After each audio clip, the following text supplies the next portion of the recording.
கும்பராசிக்காரர்களுக்கெல்லாம் கும்பராசிக்காரர்கள் என்றாலே குதூகலம் தான். இந்த கும்பராசிக்காரர்களுக்கு இந்த சித்திரையிலிருந்து மே மாதம் வரையில் எப்படி இருக்கும்? இது என்ன சார் புது ட்ராவலாக இருக்குது? சித்திரை டு மே அப்படின்னா, அதாவது இந்த 14லேருந்து மே 30 வரைக்கும் 3-4 கிரகங்கள் போயிடுச்சு. இந்த செவ்வாய் பகவான் வரும் பொழுது பல திட்ட வரைவுகளை உங்களுக்கு தருவார். பல முன்னேற்றங்களை முயற்சிகளை நோக்கிய முதல் படியே எடுத்து வைப்பார். ரொம்ப ட்ரை பண்ணேன் சார், என்ன பண்ணுறதுன்னு தெரில.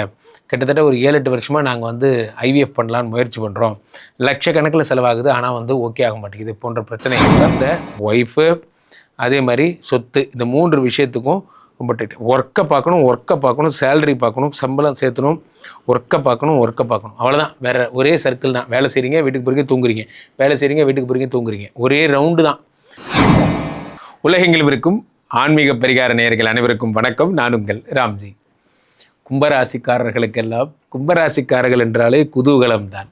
இந்த கும்பராசிக்காரர்களுக்கு இந்த சித்திரையிலிருந்து மே மாதம் வரையில் எப்படி இருக்கும்? இது என்ன சார் புது ட்ராவலாக இருக்குது? சித்திரை டு மே அப்படின்னா, அதாவது இந்த 14லேருந்து மே 30 வரைக்கும் 3-4 கிரகங்கள் பயிற்சி ஆகுதுங்க. அதை நம்ம என்ன பண்ணுறோன்னா, எப்பயுமே குரு பயிற்சி, சனி பயிற்சி இதை மட்டுமே பார்த்துட்ருக்கோம். மற்ற தினசரி மற்ற கிரகங்கள் பயிற்சியும் சேர்ந்தது தான் வாழ்க்கை. அது நிறைய பேருக்கு தெரியறதில்லை. அது வகையில் கும்பராசிக்காரர்களுக்கு 2ஆம் இடத்திலே சனி பகவான். உனக்கு என்னப்பா அப்படிங்கிற மாதிரி தான். சனி பகவான் 2ஆம் இடத்தில் இருக்கிறார். சனி கொடுத்தால் எவர் தடுப்பார்? 2ஆம் இடத்து சனி பகவான். இது ஒன்று போதும். காட்டு வழியிலே யானை மீது அமர்ந்து செல்வதைப் போல இந்த ஒரு தைரியம் போது நீங்கள் என்ன வேணால் செய்யலாம். ஏன்னா சங்கடம் தீர்க்கும் சனி பகவான்னு வேற ஒரு பேர்.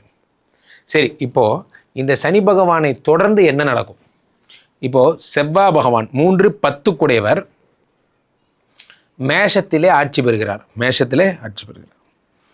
இந்த மேஷம் என்பது என்ன அப்படின்னா, உங்களுடைய 3ஆம் இடத்துல செவ்வாய் பகவான் ஆட்சி பெறும்போது என்ன ஆகும்னா, தொழில் பண்ணுறது, புதிய முயற்சிகளில் வெற்றி பெறுது போன்ற எண்ணங்கள் வரும்.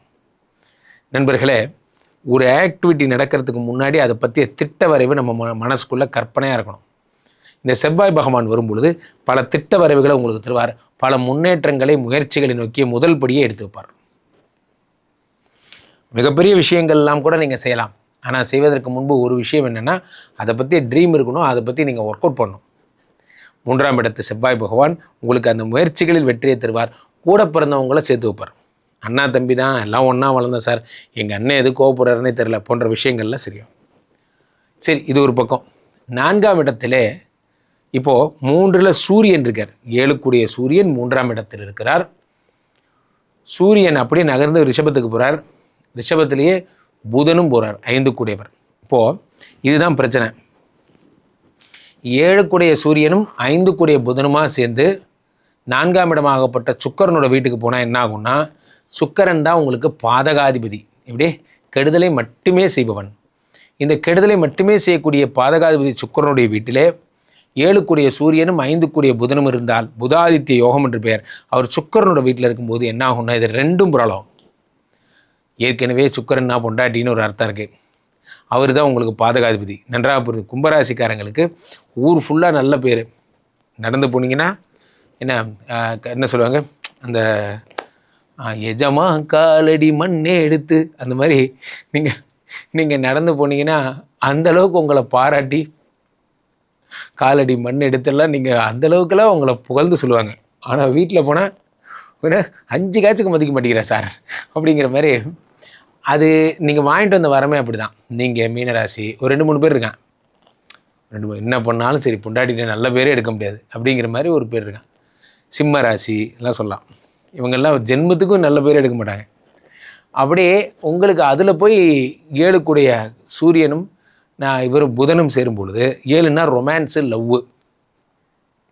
அப்போ நீங்கள் எதையாவது ஒன்று சொல்லும்போது, கலிங் வாங்க லவ் லெட்டர் எழுதலாம், கலிங் வாங்க அப்படின்னு, அக்கா மகளே இந்து அப்படிங்கிற மாதிரி எவ்வளோ ட்ரை பண்ணுவீங்க நீங்களும் லவ் லெட்டர் எழுதுறதுக்கு. But she is not ready to. அவங்கள சமாதானமே பண்ண முடியாது. நன்னா பார்த்துக்கோங்க, ஒரே ஒரு மேட்ரு கூட இருக்காது, ஆனால் கூட அவங்க உங்கள்கிட்ட கோபமாக இருப்பாங்க. எத்தனை நாள்? 1 மாதம். இந்த ஏப்ரல் 14லேருந்து மே 14 வரைக்கும். இதில் நான் சொன்ன இந்த காலிங் கதெல்லாம் உங்கள் கல்யாணம் ஆனவங்களுக்கு கிடையாது, கல்யாணம் ஆகாதவங்களுக்கு. இப்போ கூட உங்களை தான் அவங்க விரும்புகிறாங்க. போதும்ப்பா, நீ லவ் லெட்டர் எழுதி கொடுத்ததெல்லாம் போதும், நானே எழுதிக்கிறேன். அது மாதிரி லவ்க்காக ட்ரை பண்ணேன் சார், ஒர்க் அவுட்டே ஆகலை. அதெல்லாம் இந்த மாதம் இந்த அட்ராசிட்டிஸ்லாம் நடக்கும். தயவுசெய்து எதுவும் ட்ரை பண்ணாதீங்க, நடக்காது. ஏப்ரல் 14 மே 14 வரைக்கும் அப்படியே ஃப்ரெண்ட்ஸாகவே இருந்துட்டு போயிருக்கேன். நான் லவ்வை ப்ரப்போஸ் பண்ணலான்னு நினைக்கிறேன், அந்த லவ் ஒர்க் அவுட் ஆகுமா என்றால் நிச்சயம் ஒர்க் அவுட் ஆகிறது கொஞ்சம் கஷ்டம்.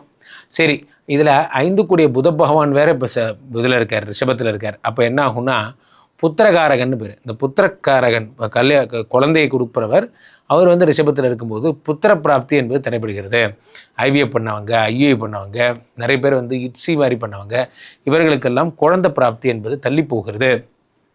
ரொம்ப ட்ரை பண்ணேன் சார், என்ன பண்ணுறதுன்னு தெரில. கிட்டத்தட்ட ஒரு 7-8 வருஷமாக நாங்கள் வந்து ஐவிஎஃப் பண்ணலான்னு முயற்சி பண்ணுறோம், லட்சக்கணக்கில் செலவாகுது, ஆனால் வந்து ஓகே ஆக மாட்டேங்குது போன்ற பிரச்சனைகள் எல்லாம் உங்களுக்கு ஏற்படுகிறது. இந்த புத பகவான் 4ஆம் இடத்தில் இருக்கும் பொழுது, சூரிய பகவான் 4ஆம் இடத்தில் இருக்கும் பொழுது இதெல்லாம் டிஃபால்ட்டாக நடக்கும். இப்போது 5ஆம் இடத்துல யார் வந்துட்டான்னு பார்த்தா சூரிய பகவான், இது குரு பகவானும் சுக்கிர பகவானும் வந்திருக்கிறார்கள். இந்த சுக்கிரன் யாருன்னா 4-9 கூடிய பாதகாதிபதி, குரு யாருன்னா 2 கூடியவர். இவங்க 2 பேரும் சேர்ந்து 5ஆம் இடத்துல இருக்காங்க. அப்போது கும்பராசிக்காரர்கள் இந்த மாதம் ஒரு ப்ரொஹிபிட்டட் மாதம். என்ன? குழந்தை, ஒய்ஃபு, அதே மாதிரி சொத்து, இந்த 3 விஷயத்துக்கும் ரொம்ப டைட். ஒர்க்கை பார்க்கணும், சேலரி பார்க்கணும், சம்பளம் சேர்த்தணும், ஒர்க்கை பார்க்கணும், அவ்வளோதான். வேறு ஒரே சர்க்கிள் தான். வேலை செய்கிறீங்க, வீட்டுக்கு போகிறீங்க, தூங்குறீங்க, வேலை செய்கிறீங்க, வீட்டுக்கு போகிறீங்க, தூங்குறீங்க, ஒரே ரவுண்டு தான். வேறு எதுவும் யோசிக்கக்கூடாது. மனைவியால் மகிழ்ச்சி இல்லை, குழந்தை பிறப்புக்கான வேணாம், இப்போ வேண்டாம், ராம்ஜி சொல்லிட்டாரு, குழந்தை பிறப்புக்காக ஒரு முயற்சி பண்ணாலும் வேஸ்ட்டுன்ட்டாங்க. 5ஆம் இடத்துல இப்போ சொத்து சம்மந்தப்பட்ட ஒரு பிராது, உங்கள் சித்தப்பா ஒரு பெட்டிஷன் போட்டிருக்காரு, போடட்டும், சந்தோஷம், நான் எதுவும் பண்ண மாட்டேன். இதில் உறுதியாக இருங்க. 5ஆம் இடத்துல என்பது, 5ஆம் இடம் என்பது சொத்து.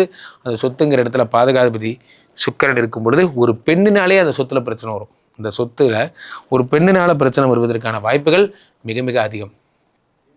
அப்போ நீங்கள் என்ன பண்ணோம்? கும்பராசிக்காரர்கள் எவ்வளவுக்கு எவ்வளவு ஜாக்கிரதையாக இருக்கிறீர்களோ அவ்வளவுக்கு அவ்வளவு நல்லது. சம்பாதிப்பீங்க, ஒரு குறையும் இல்லை. ஒர்க்குக்கு போவீங்க, ஓவர் டைம் பார்ப்பீங்க, இதெல்லாம் ஒரு குறையும் இல்லை. ஆனால் ஒரே ஒரு விஷயம் புரிந்து கொள்ளுங்கள், இதையும் தாண்டி மனமகிழ்ச்சி, சந்தோஷம், காதல் போன்றவை கிடைப்பது மிக மிக கடினம். அதே நேரத்தில் குழந்தை விஷயம். இப்போது 5 கூடையவனே வந்து வீக்கு அப்படிங்கும் போது பந்தயத்தில் ரொம்ப ஜாக்கிரதையாக இருங்க. ஒருத்தர் ஏதாவது ஒரு சேலஞ்ச் பண்ணுறதுக்கு முன்னாடி ரொம்ப கேர்ஃபுல்லாக இருங்க. இந்த சேலஞ்சு நடக்குதான்னு பாருங்கள், ரொம்ப பத்திரமா இருங்க. கும்பராசிக்காரர்களுக்கு இந்த ஒரு மாதம் ஒரு டஃப்பான ஒரு மாதம்தான். அதனால் நீங்கள் நான் சொன்ன முக்கோணம் மட்டும் மனசில் வச்சுக்கோங்க. வேலைக்கு போகிறீங்க, வீட்டுக்கு வரீங்க, தூங்குறீங்க, வேலைக்கு போகிறீங்க, வீட்டுக்கு வரீங்க, தூங்குறீங்க. இதை தவிர வேறு எதுவும் யோசிக்கக்கூடாது. மனைவி, குழந்தை, மகிழ்ச்சி, சந்தோஷம், அதெல்லாம் இந்த மாதம் கிடையாது, அதெல்லாம் அடுத்த மாதம். ஐயோ, சம்மர் ஹாலிடேஸ் வேறு வருதே, சிறப்பு மகிழ்ச்சி. நீங்கள் பாருங்கள், சட்டம் தன் கடமையை செய்யும். இதுலேருந்து தப்பிக்க என்ன செய்யணும்? சுக்கிர பகவானை வழிபடணும், ஸ்ரீரங்கத்துக்கு செல்லணும், காஞ்சிபுரம் காமாட்சி கோயிலுக்கு போகணும், சுக்கிரமூர்த்தி சுபமிகை ஈவாய், சுக்கிரனை மனசில் வச்சு லக்ஷ்மியை வணங்கிட்டு தான் இருந்தாலும் பண்ணணும். என்ன பண்ணாலும் சட்டம் தன் கடமையை செய்யும். அதனால் முடிஞ்ச வரைக்கும் முயற்சி பண்ணுங்கள். மனைவி இடத்துல எதுவும் பேசாமல் இருக்கிறதே பாதி நல்லது. ஸோ இப்போ கீழே போய்ட்டு இந்த 2 நம்பரை கூப்பிடுங்க, உங்களுடைய சொந்த ஜாதகத்தை பார்த்து கொள்ளுங்கள். சொல்ல மறந்துட்டேன், ராசியிலே ராகு அவர் வேறு இருக்கார், அதனால் டைவர்ஸ் பேப்பர் வச்சுட்டு ரெடியாக இருக்கார், ஜாக்கிரதையாக இருங்க. கீழே போய்ட்டு இந்த 2 நம்பரை கூப்பிடுங்க, உங்களுடைய சொந்த ஜாதகத்தை பார்த்து கொள்ளுங்கள். உலக புகழ் வாய்ந்த நமது விஸ்வரூப விஷ்ணுமாயா இளைஞர்கள் இருக்கக்கூடிய புனிதமான இந்த ஸ்ரீமடத்திலே தினசரி நடக்கின்ற விஷ்ணுமாயா ஹோமங்கள் கலந்து கொள்ளுங்கள். மீண்டும் ஒரு நல்ல பதிவில் சந்திப்போம். நன்றி, வணக்கம். இங்கே ஸ்தாபிதம் செய்யப்படுகிறார் விஷ்ணுமாயா. அது தமிழ்நாட்டில் இங்கே போரூர் கார்டன் ஃபேஸ்டிவலில் ஸ்ரீமடத்தில் மட்டும்தான் இருக்கிறது. வேற எங்கேயும் இவருக்கு ஆலயங்கள் கிடையாது. நம்மளுடைய வேலை இல்லை, குழந்தை இல்லை, நமக்குடைய எதிர்காலம் கேள்விக்குறியாக இருக்குது, கள்ளத்தொடர்பு, ஏமாற்றம், துரோகம் போன்ற பிரச்சனைகளுக்காக ஸ்பெசிஃபிக்காக பண்ணுற ஒரு ஹோமம். இந்த ஹோமம் 48 நாள் தினமும் பண்ணுறோம். இப்போ நீங்கள் புக் பண்ணுறீங்கன்னா இன்னிலேருந்து 48 நாள் இந்த ஹோமம் பண்ணி உங்களுக்கு அந்த பிரச்சனைகளை சேலஞ்சிங்காக சரி பண்ணி தரோம். ஸோ விஷ்ணுமாயா சாத்தனுடைய ஆலயத்திற்கு நீங்கள் வாருங்கள், இந்த ஸ்ரீமடத்திற்கு வாருங்கள், வந்து இந்த ஹோமத்தில் கலந்து கொள்ளுங்கள். இதை பற்றி தரவுகள் கீழே போயிட்டு இருக்க நம்பரை கேட்டு தெரிஞ்சு புக் பண்ணிக்கிட்டு இந்த ஹோமத்தில் நீங்களும் பங்கெடுக்கலாம்.